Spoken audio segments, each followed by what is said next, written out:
Living, hunting, even sleeping with man-eating lions. You'd have to say the two blokes you're about to meet are pretty brave, even a little crazy. Dave Salmoni and Kevin Richardson are conservationists risking life and limb to save the last of Africa's wild lions. With much of their wilderness fast disappearing, more and more lions are being forced into nature parks, where many don't take too kindly to camera-wielding tourists. That's where Dave and Kevin come in. They're involved in a controversial new experiment to habituate lions to humans. As Jay Shadler reports, the stakes are high. Unless the lions learn to live alongside humans, their days are numbered. Question is whether these guys will survive themselves.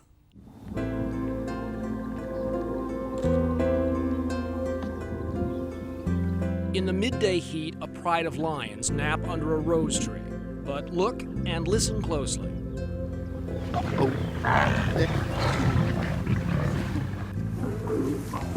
That's, for me, true acceptance. I can lie down with them. I can sleep with them. I can interact with them as if I were alive. That's Kevin Richardson, a 34-year-old South African film producer and animal lover. That was truly, I've never seen anything like that. Yeah, well, that's what happens when you integrate it into a pride. You've got to experience it to feel it, and it's a privilege. It's a privilege. In less than an hour, Kevin can break just about every commandment in the lion trainer's Bible. Thou shalt not turn your back on a lion. Thou shalt not come between a mother and her cubs. And thou shalt never fall into a submissive position. There is, of course, a method to this madness. I don't walk into an enclosure and go, oh, today I'm going to push the boundaries of how far I can put my head in a lion's mouth. These relationships, everyone must always realize, have taken years and years and years to develop.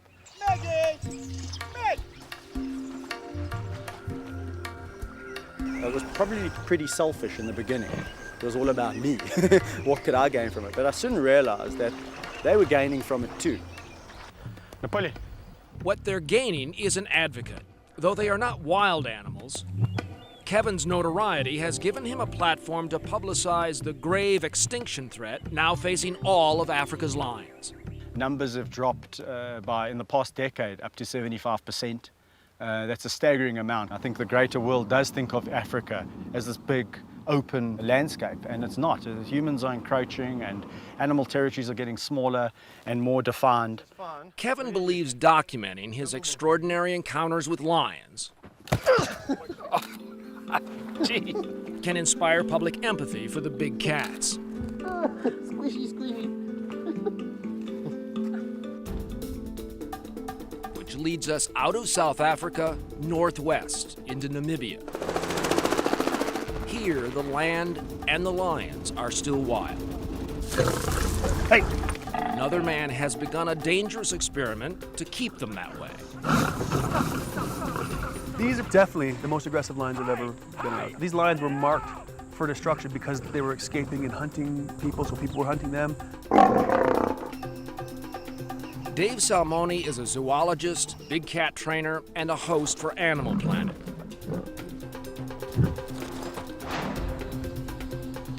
But now he's taking on a new challenge, living for 6 months at the Orindi Game Reserve. It's here Dave is attempting something unprecedented, a kind of rehabilitation of an extremely aggressive pride of wild lions. Hey! Hey! No, no! Cut it out! What made these the bad seed? It's probably their history. You know, if your only interaction with people is negative, like these guys being ex-cattle raiders, being ex-man-eaters, just only saw people when a dart gun was coming out, you learn to hate them. But these lions will need to unlearn some of their aggression toward humans if they are to survive here.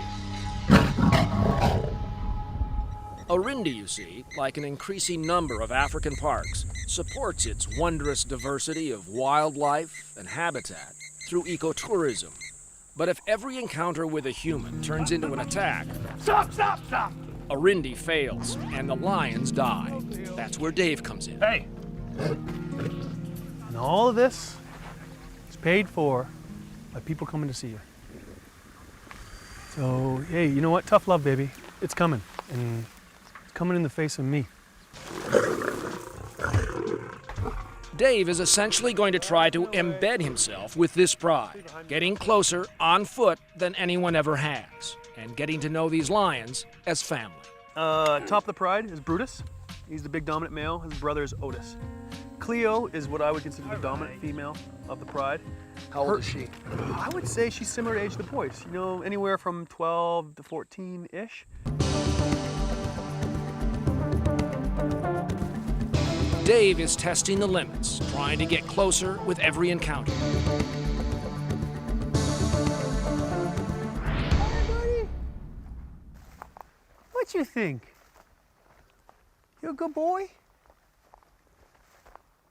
Hey. Good boy. It's a game of inches and claws. Hey, no. No. No, no. Hey, hey, hey, hey, hey, hey. No. Hey, hey. For weeks, Dave has been tracking Brutus, trying to establish a relationship with the pride's 14-year-old patriarch.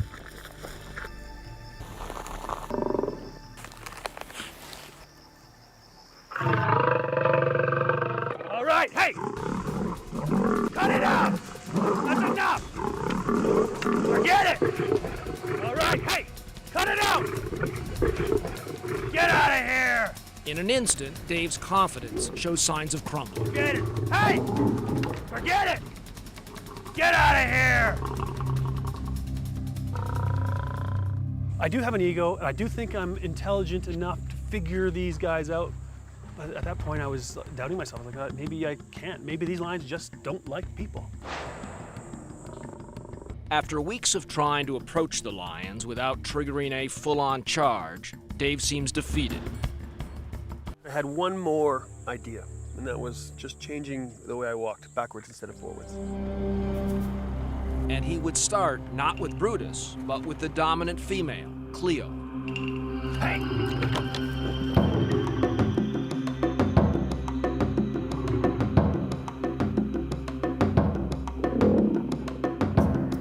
A normal walk for me starts, jump off the quad, take a couple steps forward so they see that I'm on foot and off the quad. She didn't like that I'd get off and go forward, so what I started doing was get off the quad, and my immediate step was backwards. Everything's fine, I'm gonna back away a bit more. And I just kept walking backward. As long as she was watching me, I just kept going backwards. And she found her calm. With Cleo calm, Brutus can relax too, and that changes everything. He just watched me, and I would watch him, and it was two beings interacting, forming a relationship so pure that you'll never get it anywhere else. Right. And you're like, this is why I'm here. While humans, of course, pose the major threat to African lions, sometimes danger comes from within the pride itself. Back in South Africa, Kevin Richardson has just saved a newborn cub from an attack by a lioness. I ran up to her, and she came flying at me. She charged you. She charged me full on charge and stopped literally half a meter in front of me. Wah, wah, wah, wah, tail flicking around, eyes as mad as a snake. Immediately to turn around and go back to the cub. She wanted to kill it. She nearly did. On the day we visited, the cub had just returned from the veterinarian. What kind of wounds did he have? The one lioness had him by the throat, under his arm here. That looks like a bad one, nice yeah. laceration there. That was down to his rib cage. The one that we were quite worried about was that one, Yeah. which managed to sever 2 of the 3 layers of muscle before the abdomen. In the wild, would he have lived? No, he would have been torn to shreds. He's a cute little He's guy. precious, eh? Yeah. And he didn't deserve to have such a bad deal. No. Dodging death, Kevin dubs the cub lucky, but perhaps too soon, because he's now been imprinted with human hands and smells. It's unlikely his mother will accept him back into the pride.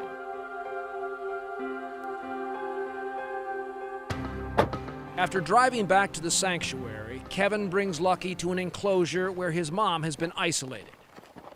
If I held her, would you be able to bring the mother outside? No, I can't do that because... There we go. That's okay. One last antibiotic, I can't do that because Mom has to be isolated from the pride. Tap, tap. Oh. And Mom's moment of decision is at hand. Yeah. Yeah.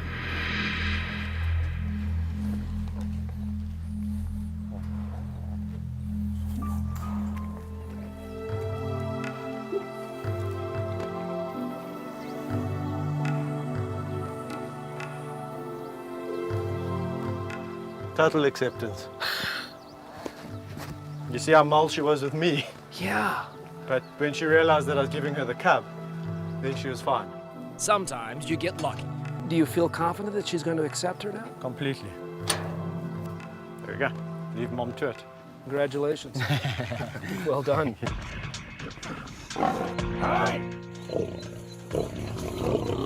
It's enough. In the long weeks since this project began, the pride and Dave Salmoni's relationship to it has begun to change. Increasingly, there's a grudging acceptance of his presence, sometimes even a nonchalant indifference. Holy cow. The pride has had a windfall hunt. Now, most lion experts will tell you that the most dangerous thing you can do is get near a lion and his food. Dave is going to try to take a piece of meat from the pride's kill without being killed. The line between courage and hubris has never been thinner. I can see from here, all the lion's claws went in the rump. There's some deep, deep ones. So this one was obviously running away, and the girls grabbed onto the bum. Perfect stranglehold. For a moment, it's just Dave, the eland, and Brutus.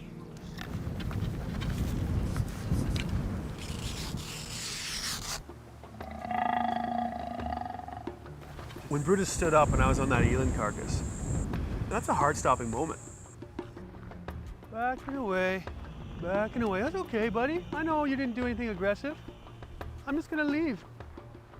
Bye-bye. All right, Brutus. And I'm back in a nice, calm spot. Precisely what Brutus has made of this encounter is unknowable. As for Dave, You're a showman more than you are a zoologist, more than an animal trainer. Is that what you're really doing out here? You know, I've been accused of everything that you said. And I'm going to be accused even more when people see this show. I don't need to defend myself anymore. You know, I do what I do. I'll explain it to you once. And then if you don't like that, then go off. You know, tell everybody that I'm an idiot and a showman and a whatever. Great. I don't need your recognition.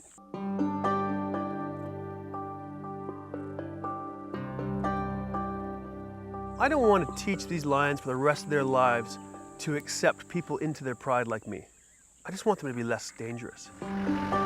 and accepting of the ecotourists whose money supports this giant game preserve. How this once vicious pride will react to them is now the ultimate test of Dave's project. Right behind this brush ridge, there's another car we can't see, another vehicle, but that has tourists in it, right? Yeah, exactly. And every one of them's a paying guest. And every one of them that gets a good photo of these lions, like they're going to, are going to go home to friends and say, hey, you got to go to Larindi. That place has got some cool lions. And one strange man. Yeah. In the end, the two men we have met tonight, Kevin and Dave Salmoni, may be viewed as lion-hearted, cut it out, or foolhardy, though the truth is they are both. In any event, the judgment of humans is never high on their list of priorities. If I get taken up by a lion today, tomorrow, or the next day, and I got put back down on this earth and said, here's another second chance, how would you do it differently? I would say I would do it exactly the same. Hello, I'm Nick McKenzie. Thanks for watching 60 Minutes Australia. Subscribe to our channel now for brand new stories and exclusive clips every week. Don't miss out on our extra minute segments and full episodes of 60 Minutes on 9now.com.au and the 9Now app.